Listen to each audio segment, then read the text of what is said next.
Hello and welcome to the Silver King's War. I'm Michael Sievers, the writer, producer, and creator of this podcast series about my father's Second World War as a B-26 bombardier.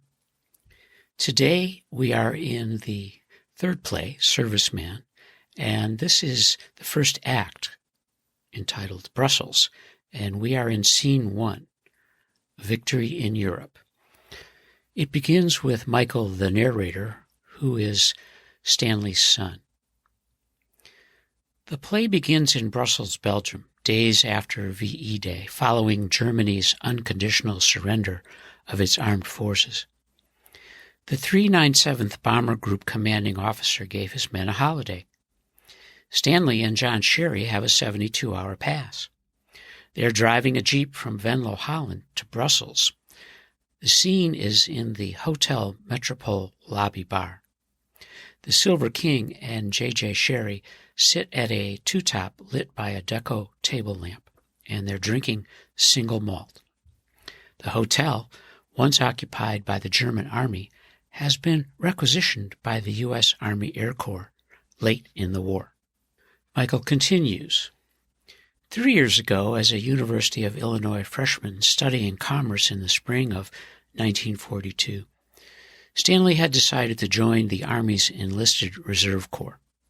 America was at war. The draft loomed. School could wait. He wanted to fly and serve his country. The ERC meant flight school over infantry. The ground war was churning through boys who would never become men. Over 16 million Americans served during World War II. 1 million men were in the infantry. Stanley considered the war an important opportunity for personal growth. He might see the world, learn essential professional skills, and perhaps live to see a different life. Michael reads from a letter his father wrote on May 11th, 1945, from Germany. Dearest ones, I certainly have neglected you this past week, and I apologize. However, under the circumstances, I'm sure you will forgive me, and, too, considering the events that have taken place. Now that this mess is actually over, you must be as happy as I. Still, it is difficult to realize it's over. I was right in saying the anticipation was greater than the realization. The act of peace was taken calmly by all here. Of course, we all got tight, but there wasn't any presence of an air of celebration. Personally, I had thought that I would be elated beyond words when the end finally came, but to contrary, I don't feel anything at all. The only explanation I can offer is that the war in the Pacific is staring us in the face, and it isn't such a pleasant sight. You're probably anxious to know what will happen now, and I wish I could tell you something definite, but I'm as ignorant of it as you are. At the present, we aren't doing anything, just waiting for something to happen. So don't expect me home any time soon. I'll probably see the summer through before returning to the States. Just be patient and console yourself with the fact that I'm safe. I am so glad Johnson was able to talk to you.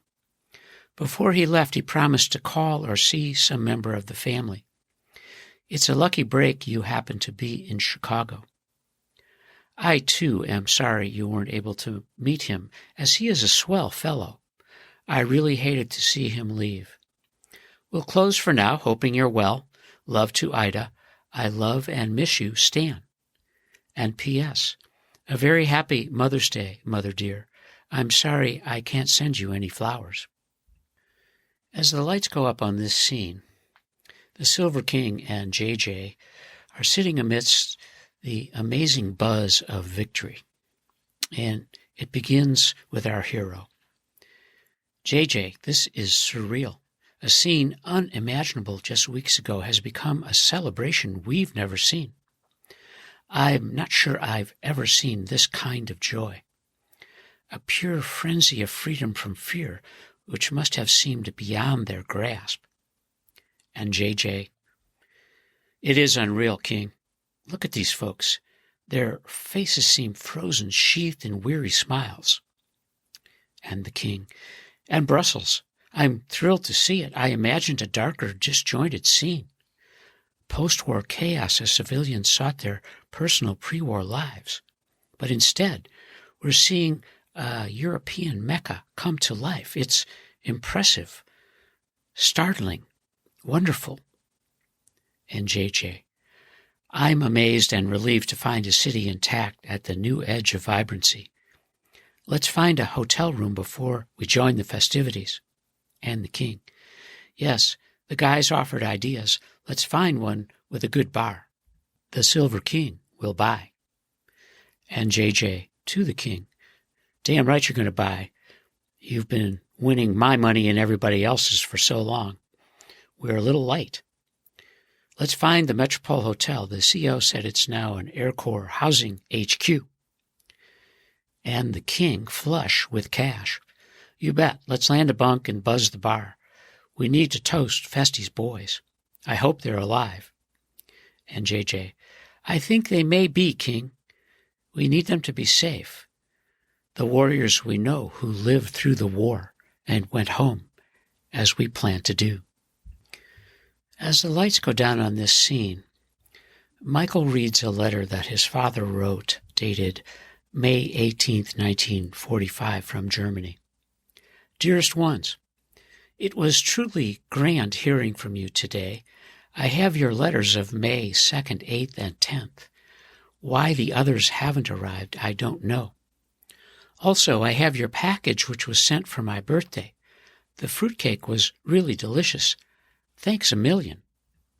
You certainly had a grand visit, and I can understand how you hated to leave.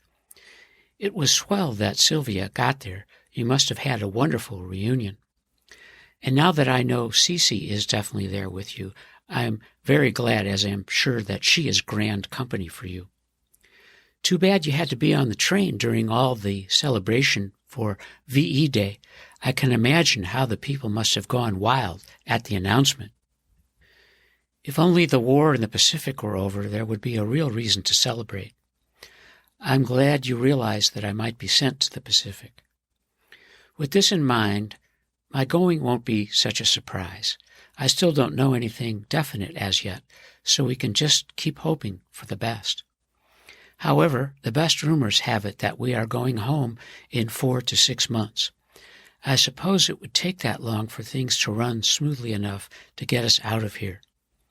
At the present, I'm not doing a damn thing but sitting on my fanny and reading everything I can get my hands on. It's a little boring. Yesterday I received the shock of my life. I received a letter from Festy. You know, my old pilot who was shot down in February.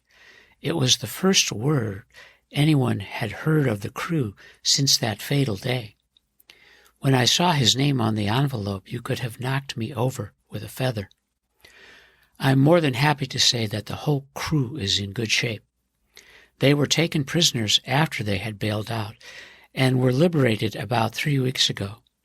Now they are on their way back to the stage, which they deserve. Next to the war ending, it's the best news I've had yet, for Festy was like a brother to me, and I had never really gotten over losing him. But now that I know he is safe, I feel like a new man. I can just imagine how his folks must feel. You might write Famby's folks, but I'm sure they must have known by now. No, I haven't heard from Johnson. I suppose he is having too much fun to write. Undoubtedly, you have him confused with Ellis, because Ellis was my pilot, and he is the one that made captaincy. Johnson was our roommate. I'm fine and thinking of you constantly, hoping you're doing well. Love to Cece and Ida. I love and miss you, Stan.